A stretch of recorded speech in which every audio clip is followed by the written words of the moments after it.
வராகி பக்தர்கள் அனைவருக்கும் வணக்கம். இது நம்ம ஆதி வராகி யூடியூப் சேனல். வராகி அன்னையோட அருள் பரிபூரணமா எல்லாருக்குமே கிடைக்கணும்னு மனசார பிரார்த்தனை செஞ்சுக்கிட்டு நாம இந்த பதிவை ஆரம்பிக்கலாம். இன்னைக்கு ஜனவரி மாசம் 21ஆம் தேதி தை மாசத்துல வரக்கூடிய முதல் ஞாயிற்றுக்கிழமை வளர்பிறை ஏகாதேசி திதி. இந்த நாள்ல நம்ம நினைச்ச காரியம் உடனடியா நிறைவேறதுக்கு நாம செய்ய வேண்டிய ஒரு எளிமையான ஈர்ப்பு விதி பயிற்சியை பத்தி தான் இந்த பதிவுல நம்ம பார்க்க போறோம். பூஜை இல்லாத, வழிபாடு இல்லாத ஒரு முறைய பத்தி தான் நான் உங்களுக்கு சொல்ல போறேன். எந்த விதமான கட்டுப்பாடுகளுமே நமக்கு கிடையாது. அதனால எல்லாருமே செய்யலாம். இன்னைக்கு நமக்கு வளர்பிறை ஏகாதேசி திதி. இந்த ஏகாதேசி திதி பாத்தீங்கன்னா பெருமாளோட வழிபாட்டுக்கு உகந்த நாள். இந்த நாள்ல உங்களால முடியும்னா உங்க வீட்டுக்கு பக்கத்துல இருக்கக்கூடிய பெருமாள் கோவிலுக்கு போய் வழிபாடுகளை செய்யறதுக்கு பாருங்க. அடுத்ததா இந்த நாள்ல பணத்தை வசியம் செய்யறதுக்கு செய்ய வேண்டிய ஒரு தாந்திரிக பரிகாரத்தை ஏற்கனவே நம்ம சேனல்ல நான் உங்களுக்கு கொடுத்திருக்கேன். 2 ஸ்பூன் கல்லுப்போட சேர்த்து இன்னும் 2 பொருளை வச்சு யாரு கண்ணுக்கு தெரியாம நீங்க மறைச்சு வச்சாலே போதும். இதுவும் பூஜை இல்லாத, வழிபாடு இல்லாத முறைதான். இந்த பரிகாரம் என்னன்னு தெரிஞ்சுக்கணும்னா வீடியோவுக்கு கீழே டிஸ்கிரிப்ஷன் பாக்ஸ்ல இருக்கக்கூடிய அந்த வீடியோவோட லிங்க நீங்க கிளிக் பண்ணி பாருங்க. மேல நான் ஐ கார்ட்லயும் உங்களுக்காக கொடுக்கறேன். சரி, இப்ப இந்த பதிவு எதுக்காகன்னு பாத்தீங்கன்னா, நாம நினைச்ச காரியம் நிறைவேறதுக்கு இந்த நாள்ல இருக்கக்கூடிய நேர்மறை ஆற்றலை பயன்படுத்திக்க கூடிய வகையில தான் இந்த பரிகாரத்தை இப்ப நான் உங்களுக்கு சொல்ல போறேன்.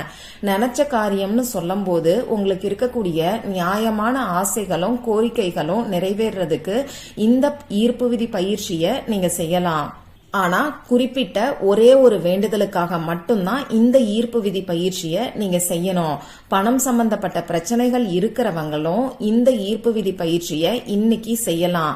இப்போ கமெண்ட் பாக்ஸ்ல ஒருத்தவங்க வீண் விரைய செலவுகள் குறையறதுக்கு ஏதாவது பரிகாரம் சொல்லுங்கன்னு சொல்லி கேட்டிருந்தீங்க. அதே மாதிரி நேத்து குழந்தை பாக்கியம் கிடைக்கிறதுக்கு பரிகாரம் சொல்லுங்கன்னு சொல்லி கேட்டிருந்தீங்க. இப்படி உங்களுக்கு எந்த வேண்டுதல் இருந்தாலும் இந்த ஈர்ப்பு விதி பயிற்சியை நீங்க இன்னைக்கு செய்யலாம். இந்த வீடியோல நான் உங்களுக்கு மொத்தம் 2 விதமான ஈர்ப்பு விதி பயிற்சிகளை பத்தி சொல்ல போறேன். முதல் ஈர்ப்பு விதி பயிற்சி என்னன்னு பாத்தீங்கன்னா, நம்ம கையில வரைய வேண்டிய சிஜில் சிம்பலை பத்தி சொல்ல போறேன். 2வது ஈர்ப்பு விதி பயிற்சி என்னன்னு பாத்தீங்கன்னா, நம்ம வேண்டுதல் உடனடியா நிறைவேறதுக்கு இன்னைக்கு நைட்டுக்குள்ள நம்ம மனசுக்குள்ள சொல்ல வேண்டிய ஒரு வார்த்தைய பத்தி சொல்ல போறேன். இந்த 2 ஈர்ப்பு விதி பயிற்சிகளையும் இப்ப நாம என்னன்னு தெரிஞ்சுக்கலாம். இந்த 2 ஈர்ப்பு விதி பயிற்சிகளையும் இன்னைக்கு நீங்க எந்த நேரத்துல வேணாலும் செய்யலாம். ஆண்கள், பெண்கள் யாரு வேணாலும் செய்யலாம். பிறப்பு தீட்டு, இறப்பு தீட்டு இருந்தா கூட நீங்க இன்னைக்கு செய்யலாம். பெண்களுக்கு மாதவிடாய் சமயமா இருந்தாலும் தாராளமா செய்யலாம். இன்னைக்கு அசைவம் சாப்பிட்டதுக்கு அப்புறமாவும் இந்த ஈர்ப்பு விதி பயிற்சியை செய்யலாம். எந்த விதமான கட்டுப்பாடுகளுமே நமக்கு கிடையாது. உங்க வீட்ல, ஆபீஸ்ல, நீங்க டிராவல் பண்ணக்கூடிய சமயத்துல, உங்க சொந்தக்காரங்களோட வீட்ல, தொழில் செய்யக்கூடிய இடத்துல, இப்படி எங்க இருந்து வேணாலும் இந்த ஈர்ப்பு விதி பயிற்சியை செய்யலாம். சரி, இன்னைக்கு செய்ய வேண்டிய அந்த ஈர்ப்பு விதி பயிற்சியை பத்தி நாம தெரிஞ்சுக்கிறதுக்கு முன்னாடி ஒரு சின்ன தகவலை நாம பாத்திரலாம். நம்ம சப்ஸ்கிரைபர் ஒருத்தவங்க தொலைஞ்சு போன பொருள் கிடைக்கிறதுக்கு ஏதாவது ஒரு பரிகாரம் சொல்லுங்கன்னு சொல்லி கேட்டிருந்தாங்க.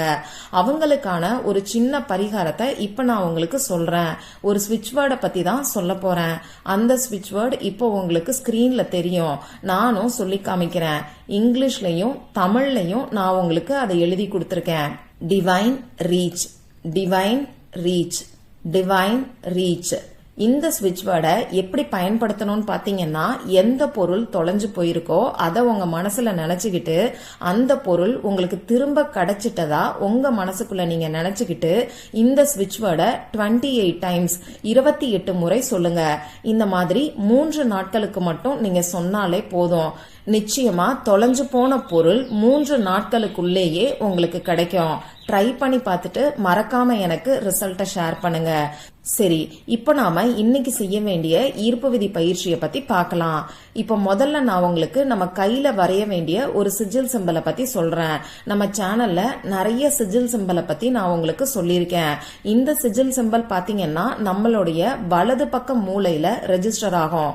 வலது பக்க மூலையில ரெஜிஸ்டர் ஆகக்கூடிய விஷயங்கள் எல்லாமே உடனடியா ஆள் மனசுல பதியும். ஆள் மனசுல ஒரு விஷயம் பதிஞ்சிட்டாலே போதும், அது இந்த பிரபஞ்சத்துக்கு உடனடியா போய் சேரும். அந்த வகையில நாம நினைச்ச காரியம் உடனடியா நிறைவேறதுக்கு நீங்க வரைய வேண்டிய சிஜில் சிம்பலை இப்ப நான் உங்களுக்கு ஸ்கிரீன்ல வரைஞ்சு காமிச்சிருக்கேன். இந்த சிஜில் சிம்பலை இன்னைக்கு நீங்க உங்க கையில வரைஞ்சுகிட்டாலே போதும். லெஃப்ட் ஹேண்ட்ல மணிக்கட்டு பகுதியில, அதாவது வாட்ச் கட்டுவோம் இல்லையா, அந்த இடத்துல நீங்க வரைஞ்சுக்கோங்க. இதை நான் என் கையிலையும் வரைஞ்சு காமிச்சிருக்கேன், அதை பார்த்து நீங்க தெரிஞ்சுக்கோங்க. இந்த சிஜில் சிம்பலை இன்னைக்கு நீங்க எத்தனை முறை வேணாலும் உங்க கையில வரையலாம். வேலை செய்யும் போது அழிஞ்சிட்டா திரும்பியும் ஒரு தடவை வரைஞ்சு வச்சுக்கோங்க. அதே மாதிரி மறக்காம இன்னைக்கு நைட்டு தூங்க போறதுக்கு முன்னாடி இந்த சிஜில் சிம்பலை உங்க கையில நீங்க வரைஞ்சுக்கோங்க. ஏன்னா நாம தூங்க போறதுக்கு முன்னாடி நம்ம சப்கான்சியஸ் மைண்ட் விழிப்பு நிலையில இருக்கும். இந்த நேரத்துல நாம செய்யக்கூடிய விஷயங்கள் எல்லாத்துக்குமே நமக்கு கை மேல பலன் கிடைக்கும். ரெட் கலர்ல இங்கு வரக்கூடிய பேனாவையோ ஸ்கெட்ச் பேனாவையோ பயன்படுத்தி இந்த சிஜில் சிம்பலை நீங்க வரைஞ்சுக்கோங்க. ரெட் கலர் இல்லைன்னா கிரீன் கலர்ல இங்கு வரக்கூடிய பேனா, ப்ளூ கலர்ல இங்கு வரக்கூடிய பேனாவை நீங்க பயன்படுத்திக்கோங்க. இந்த சிஜில் சிம்பலை வரையறதுக்கு முன்னாடி முதல்ல உங்க குலதெய்வத்துக்கிட்டையும் மகாலட்சுமி தாயார் கிட்டையும் பெருமாள் கிட்டையும் மனசார நீங்க பிரார்த்தனை செஞ்சுக்கோங்க. பிரார்த்தனை செஞ்சுக்கிட்டு உங்க குறிக்கோளை உங்க மனசுக்குள்ள நிலை நிறுத்திக்கிட்டு இந்த சிஜில் சிம்பலை நீங்க வரைஞ்சுக்கோங்க.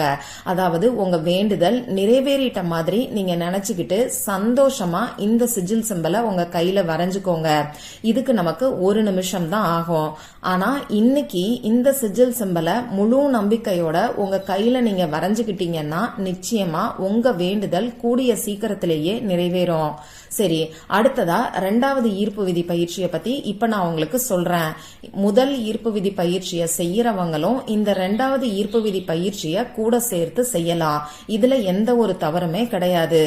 இந்த பயிற்சிக்கு நாம என்ன பண்ணணும்னு பாத்தீங்கன்னா, முதல்ல உங்க வேண்டுதல் என்னவோ அதை நேர்மறையான வார்த்தைகளை பயன்படுத்தி ஒரு அஃபர்மேஷன் மாதிரி நீங்க ஃபார்ம் பண்ணி வச்சுக்கோங்க. அதாவது பண கஷ்டம் இருக்கிறவங்க, கடன் பிரச்சனை இருக்கிறவங்க, எனக்கு பணவரவு அதிகரித்து விட்டது அப்படின்னு சொல்லி அஃபர்மேஷன் மாதிரி செட் பண்ணிக்கோங்க. அப்படி இல்லைன்னா நான் பணத்தை ஈர்க்கிறேன்னு சொல்லி இங்கிலீஷ்லயோ தமிழ்லயோ அஃபர்மேஷனை செட் பண்ணிக்கோங்க. உங்க வேண்டுதல் நடந்து முடிஞ்சிட்ட மாதிரி, அப்படி இல்லைன்னா இப்ப நடந்துகிட்டு இருக்கிற மாதிரி அஃபர்மேஷன்ஸை உங்க மனசுக்குள்ள நீங்க செட் பண்ணி வச்சுக்கோங்க. இதுக்கு நீங்க எதிர்மறையான வார்த்தைகளை பயன்படுத்தக்கூடாது. குழந்தை பாக்கியம் வேணும்னு நினைக்கிறவங்க எங்களுக்கு குழந்தை பிறந்து விட்டது அப்படின்னு சொல்லி அஃபர்மேஷன்ஸை செட் பண்ணிக்கோங்க. திருமணம் நடக்கிறதுக்கு எனக்கு திருமணம் நடந்து விட்டது, நான் மகிழ்ச்சியாக இருக்கிறேன். அதே மாதிரி வேலை கிடைக்கிறதுக்கு எனக்கு பிடித்த வேலை நான் நினைத்த சம்பளத்தில் எனக்கு கிடைத்து விட்டது. இந்த மாதிரி அஃபர்மேஷன்ஸை நேர்மறையான வார்த்தைகளை பயன்படுத்தி நீங்க செட் பண்ணிக்கோங்க. இப்போ என்ன பண்ணணும்னு பாத்தீங்கன்னா, நீங்க தூங்க போறதுக்கு முன்னாடி இப்ப நீங்க சொல்லியிருக்கக்கூடிய அஃபர்மேஷன்ஸை சொல்லிட்டு தேங்க்யூ 1176 அப்படின்னு சொல்லுங்க. நன்றி 1176. உதாரணத்துக்கு நான் உங்களுக்கு இப்ப சொல்லி காமிக்கிறேன். நான் பணத்தை ஈர்க்கிறேன், நன்றி 1176. நான் பணத்தை ஈர்க்கிறேன், நன்றி 1176. இந்த மாதிரி ஒரு 5 நிமிஷத்துக்கு தொடர்ந்து உங்க மனசுக்குள்ள நீங்க சொல்லுங்க. உங்களுக்கு பணவரவு அதிகரிச்சிட்டதா உங்க மனசுக்குள்ள நினைச்சுக்கிட்டே இப்ப நான் சொன்ன மாதிரி செய்யுங்க. மற்ற வேண்டுதல்கள் இருக்கிறவங்க உங்க வேண்டுதல் இப்ப நடந்துகிட்டு இருக்கிற மாதிரி, அப்படி இல்லைன்னா நடந்து முடிஞ்சிட்ட மாதிரி உங்க மனசுக்குள்ள நினைச்சுக்கிட்டு சந்தோஷத்தோட உணர்வு பூர்வமா இப்ப நான் சொன்ன மாதிரி சொல்லி பாருங்க. இந்த 1176ங்கிறது ஒரு ஏஞ்சல் நம்பர். பெருமாளுடைய எனர்ஜி இருக்கக்கூடிய ஏஞ்சல் நம்பர் தான் இந்த 1176. அதே மாதிரி இது ரொம்ப ரொம்ப பவர்ஃபுல்லான ஏஞ்சல் நம்பர். இதை யூஸ் பண்ணக்கூடிய எல்லாருக்குமே நல்ல ரிசல்ட் கிடைக்கும். இன்னைக்கு தை மாசத்தோட முதல் ஞாயிற்றுக்கிழமை மற்றும் வளர்பிறை ஏகாதசி திதி இருக்கக்கூடிய நாள்ல நாம நினைச்ச காரியம் உடனடியா நிறைவேறதுக்கு நாம செய்ய வேண்டிய 2 விதமான ஈர்ப்பு விதி பயிற்சிகளை பத்தி நான் உங்களுக்கு சொல்லிருக்கேன். இதை நீங்க முழு நம்பிக்கையோட ட்ரை பண்ணி பாருங்க. நிச்சயமா எல்லாருக்குமே நல்ல பலன்கள் கிடைக்கும். இந்த பதிவுல உங்களுக்கு ஏதாவது சந்தேகம் இருந்துச்சுன்னா எனக்கு கமெண்ட் பாக்ஸ்ல கேளுங்க. அதை நான் உங்களுக்கு உடனே தெளிவுபடுத்துறேன். இந்த பதிவு உங்களுக்கு பிடிச்சிருந்தா லைக் பண்ணிட்டு உங்க ஃப்ரெண்ட்ஸ் அண்ட் ஃபேமிலி கூட ஷேர் பண்ணுங்க. இந்த மாதிரி அந்தந்த நாளுக்கும் நேரத்துக்கும் திதிக்கும் உரிய வழிபாடுகளையும் பரிகாரங்களையும் நீங்க மிஸ் பண்ணாம தெரிஞ்சுக்கிறதுக்கு நம்ம சேனலை மறக்காம சப்ஸ்கிரைப் பண்ணிட்டு பக்கத்துல இருக்கக்கூடிய பெல் ஐகானையும் பிரஸ் பண்ணிக்கோங்க.